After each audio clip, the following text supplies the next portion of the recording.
சரி, நான் 75% பாஸ்கருக்கு தரதா இருக்கேன். அது போக 25% நாம 5 பேரும், அதாவது ஸ்ரீதர், கோபால், நான், தாமு பேபி பிரிச்சுக்க போறோம். ஆளுக்கு 5% கிடைக்கும். மணி, நீ எங்களை ஏமாத்த பாக்குற. 25% 5ஆ பறிச்சா ஒவ்வொருத்தருக்கும் 5% இல்ல 14% கிடைக்கும் இல்லையா? அதானே வரும். இல்ல இல்ல, கேளுப்பா, நான் உங்களை ஏமாத்த மாட்டேன், எப்பவுமே ஏமாத்த மாட்டேன். இரு நான் போட்டு காட்டுறேன்.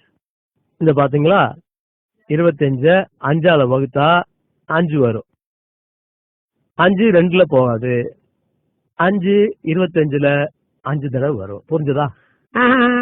தப்பு மணி, நான் கணக்கிட புடி, எங்கிட்டே வா, நான் போட்டு காட்டுறேன் பாரு. 5 25 5 2ல போகுமா? போகாது. 5 5ல ஒரு தடவை போகும். இப்ப 2 சும்மா இருக்கு, அத கீழே கொண்டு வந்துருவோம். 5ஆல 20 வகுத்தா 4. கணக்கு இப்படி போடணும். 25 5ஆல வகுத்தா 14. ஓ நோ, நான் உனக்கு புரிய வைக்கிறேன். இதோ பாரு, 5 5 தரம் 5 5 5 25. பாரு, நல்லா போட்டாரு கணக்கு. என்ன உங்களுக்கு எவன் தான் கணக்கு சொல்லி கொடுத்தானு தெரியல. கொடுங்க, எப்படி நான் போட்டு காட்டுறேன். 14 5ஆல பெருக்கினாதான் 25 வரும்.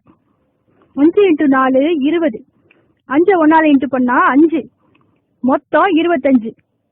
அவ்வளவுதான். இல்ல இல்ல, இங்க பாருமா, 5 14 நான் கூட்டி காட்டுறேன் பாரு, அப்ப புரியும் உனக்கு.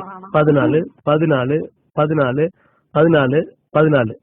இப்ப கூட்டி பாரு, சரியா வரும். நீ சொல்றது தப்பு, நான் சொல்றதுதான் ரைட்டு, நீயே ஒத்துக்கோ பாரு. 4 8 12 16 20 21 22 23 24 25. அது கணக்குல ஏதாவது டவுட்னா என்கிட்ட கேட்டுக்கப்பா. அடச்சா,